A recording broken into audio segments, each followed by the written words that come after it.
Boa tarde, alunos. Nós vamos continuar falando de reino vegetal, só que agora nós vamos falar das gimnospermas. As gimnospermas é o grupo em que o principal representante são os pinheiros, né? O pinheirinho de Natal é um representante das gimnospermas. Já começamos observando aqui, na imagem da árvore de Natal, que o pinheiro ele tem esse formato triangular, porque o ambiente natural dele é um ambiente que neva. Então, esse formato triangular permite que a neve escorra mais facilmente e não se acumule tanto na árvore. Outra coisa importante dele com relação ao habitat é que as folhas dele têm essa estrutura mais fina. Então, quando a neve fica aqui em cima e ela fica muito pesada, a folha abaixa e a neve cai. Isso é importante porque a folha é um importante local de troca gasosa na planta. E se a neve ficasse em cima, ela taparia essas trocas gasosas. Então, são adaptações importantes. Gimnospermas. Quais as características desse grupo? Primeiro, elas produzem os estróbilos, que são esses cones, conhecido por nós como pinhas. E é o primeiro grupo a produzir sementes. Essas sementes, então, fazem com que a gimnosperma pertença a um grupo chamado espermatófito. Porém, a semente é uma semente nua, ela não tem um fruto em volta. Talvez a semente da gimnosperma que nós mais conhecemos seja o pinhão da festa junina. Aquilo lá é a semente, não tem nada em volta, não tem um fruto em volta. E o porquê que essa semente é tão importante? Dentro da semente, nós temos o embrião, entre aspas, o bebezinho da planta, né? Que quando cair, ele vai germinar. E a semente é uma garantia de garantir uma maior sobrevivência ao embrião, porque ela tem alguns nutrientes lá dentro e ela tem também uma casca, então é uma proteção maior ao embrião da planta. E aí aqui nós temos a imagem do pinhão, então isso daqui é uma semente, essa daqui é a casca da semente.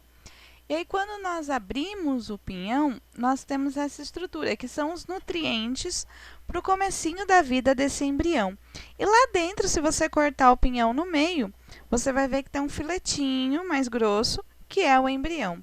Então isso daqui é a semente das gimnospermas. Elas têm tecidos vasculares, o que significa que ela tem um sistema de transporte de água e nutrientes por dentro dela. E isso garante com que elas tenham maiores tamanhos, porque a eficiência da distribuição de água e nutrientes é maior. Então, elas pertencem ao grupo das plantas vasculares ou traqueófitas. E aí nós temos representantes muito altos, né? Representantes com muitos metros de altura. Então, em contrapartida, lembrem lá que no primeiro grupo nós tínhamos visto os musgos, que o máximo que ele atingia era 20 centímetros. E eles são independentes da água para fecundar. Isso quer dizer que eles vão ter a participação na fecundação de outra coisa que não seja a água. Não quer dizer que a água não é importante. A água é importante, ela é responsável por um dos reagentes para fazer a fotossíntese, porém, não é dependente dela para fecundar. Os grãos de pólen, eles vão ser transportados pelo vento. E aí temos uma informação importante, né? Porque como o vento vai bater aqui na árvore e levar os grãos de pólen, eles podem cair aleatoriamente nos lugares. Então, como é com o vento, eles produzem uma grande quantidade de grãos de pólen para garantir que pelo menos alguns caiam no lugar correto. Onde eles vivem? Nos ambientes terrestres, principalmente nas zonas temperadas frias. E alguns ocorrem aqui nos climas tropicais. Pessoal, ele está adaptado a esse ambiente de neve, mas o que não significa que ele não possa sobreviver aqui. Nós temos, andando aqui na nossa cidade, muitos pinheiros, mas eles foram trazidos, né, e plantados aqui pelos seres humanos. E esse daqui é o ciclo de vida das gimnospermas. Então, vamos lá. Aqui nós temos a planta adulta, que é conhecida como esporófito maduro. É uma planta com a carga genética completa, 2N.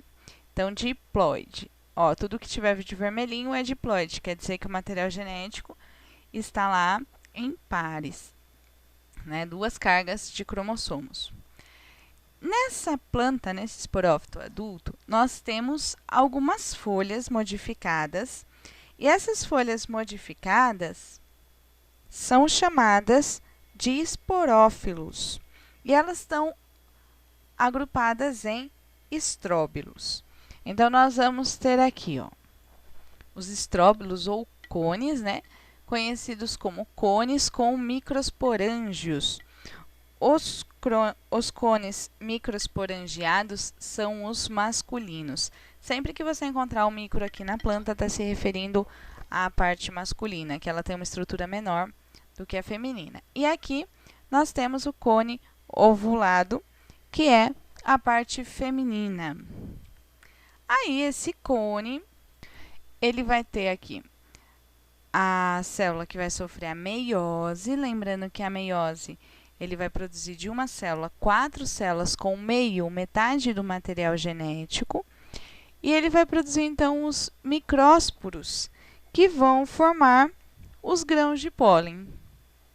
E aí, os grãos de pólen vão sofrer a mitose, que é quando ele produz células idênticas à célula que está sofrendo essa divisão, e vai ter essa estrutura aqui, que é como se fosse uma asinha, para que ele possa ser carregado pelo vento.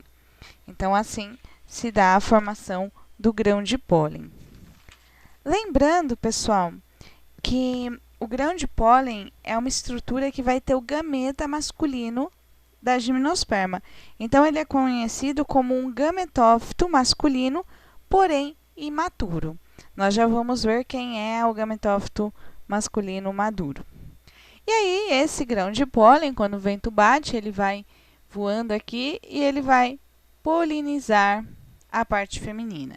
Então, enquanto isso estava acontecendo, o que estava acontecendo na parte feminina? Nós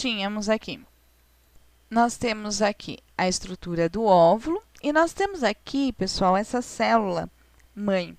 Essa célula, ela vai sofrer a meiose e também vai originar 4 células com metade do material genético.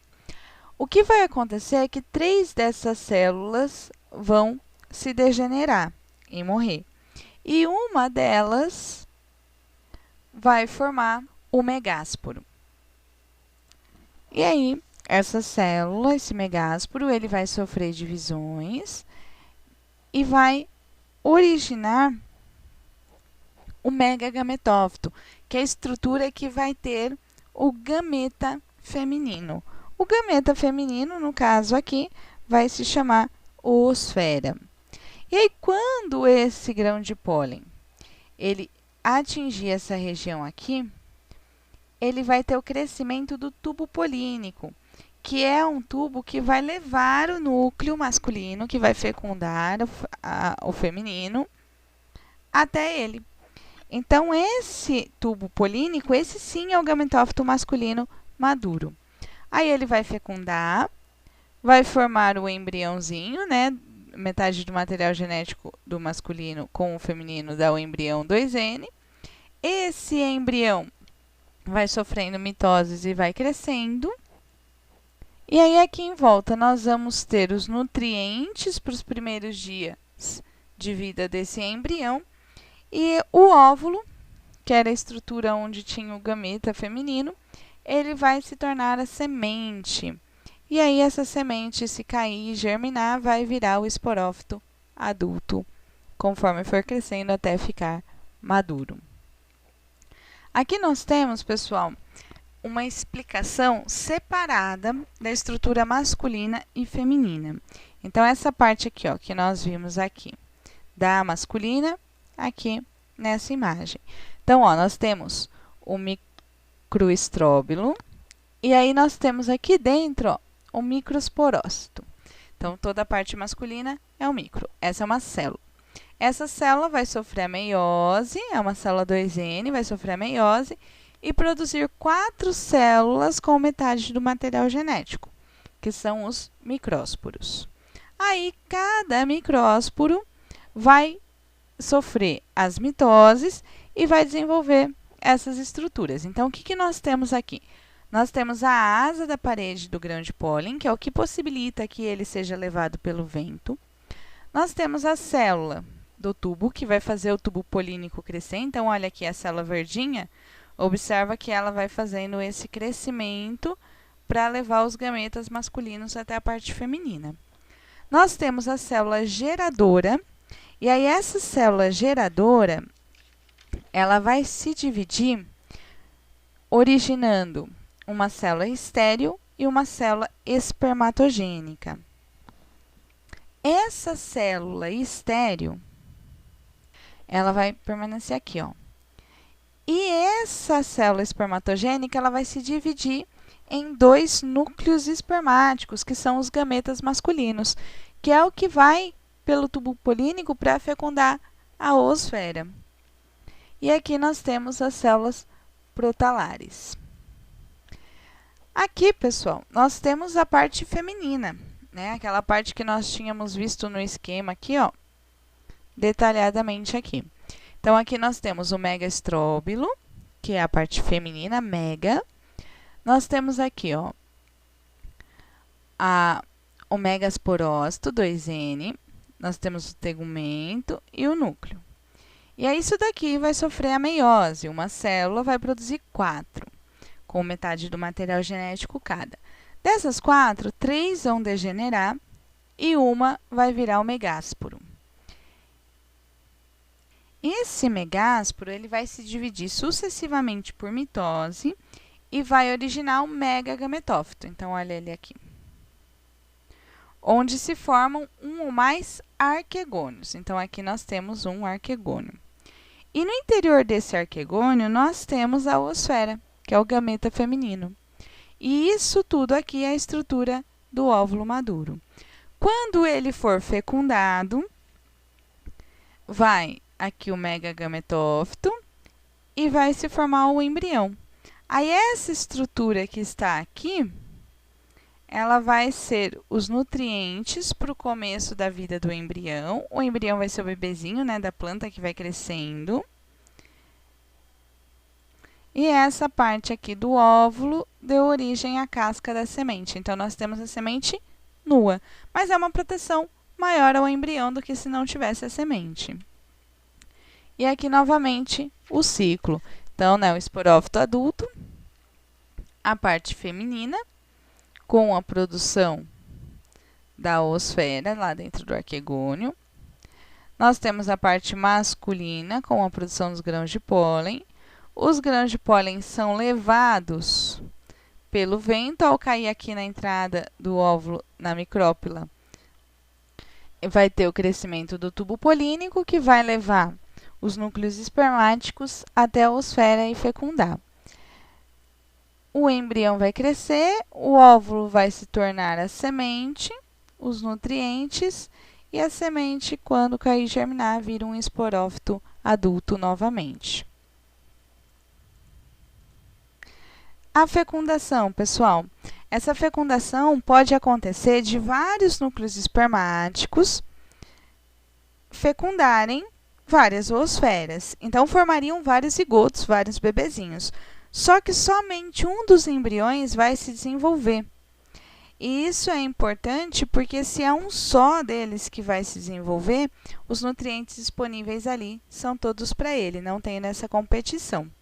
Pessoal, acompanhe o próximo vídeo para terminarmos essa discussão de gimnospermas.